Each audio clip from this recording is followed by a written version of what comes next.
I am a physiotherapist specialising in osteoarthritis rehab. I work with people with osteoarthritis every single day, and I've also worked with people straight after their total knee replacement in the hospital setting. During this time, I have found what is essential to take back your life from osteoarthritis. Here are my 5 top tips. Number 1, education is everything when it comes to osteoarthritis. If you don't know the facts and you don't understand your condition, you may be making it worse. Stay up to date. Do your research. Don't listen to Sharon down the road. Go to a physio. They are literally trained in this. Get the information you need to start your journey and keep on learning. That physiotherapy appointment may save you thousands of dollars, hours of your time, and improve your life significantly. If you can't afford to see a physiotherapist, then I have a video here that tells you what osteoarthritis is, what causes it, and what to do about it. I've also added a link to the Osteoarthritis of the Knee clinical standards that was published earlier this year in August. So watch the video, read the document. It's a start that will push you in the right direction. Tip number 2, stopping movement will actually make your osteoarthritis worse. You may think that because movement and exercise hurts, that you should stop it, but that is actually not true. Exercise is the answer to your problems. Exercise will actually improve your levels of pain. Don't believe me? Read this study. The link to this is in the description. Exercise therapy is the first line of treatment for your osteoarthritis. Even your orthopedic surgeon will want you to start exercising before your surgery. He or she will want you to gain flexibility, gain that strength, so then his surgery will actually go better. That shows you how powerful exercise is. Plus, if you've seen any of my other videos, you'll understand how important movement and exercise is for the maintenance and health of your joints. Without movement and exercise, your knee cannot function properly.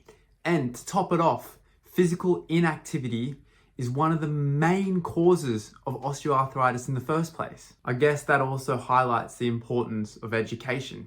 I also want to add that not every type of exercise or movement is helpful in osteoarthritis. I have plenty of examples of great exercises you can do in my previous videos, but please go get checked out by a physiotherapist. They will actually show you what to do. Number 3, your diet matters. In my previous videos, you would have learned that inflammation indirectly causes inflammation in your joint and is the catalyst of early osteoarthritis.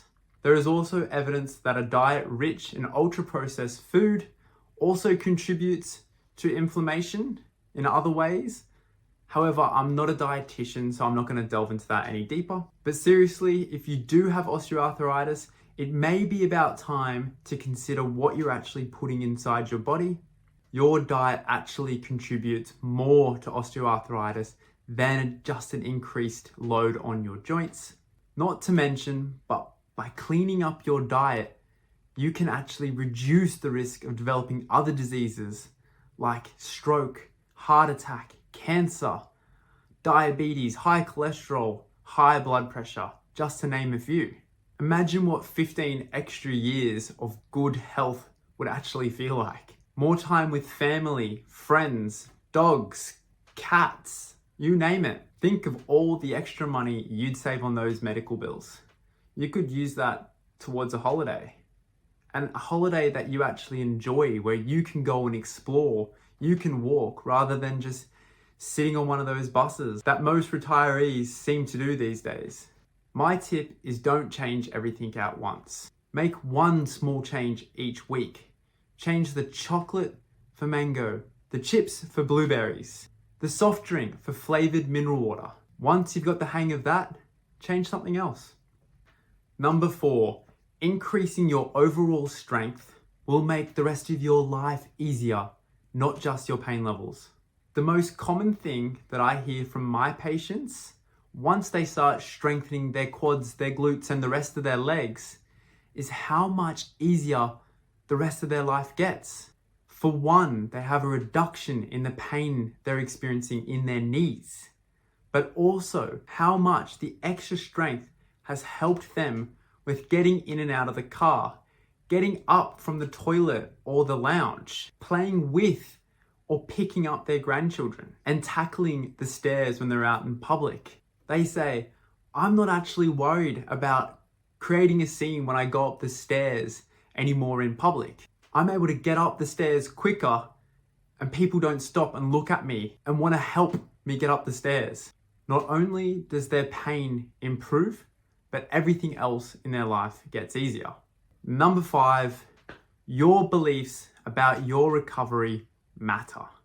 If you believe that your pain levels will improve, the science suggests that you're actually right. Studies relating to lower back pain, including a study in 2010 by Main et al., suggest that positive attitudes towards treatment and confidence in the benefit of treatment has led to a 2 to 5 times increased likelihood of improvements. In my experience, when one of my patients believes they won't get better, I know that I'm in for an uphill battle.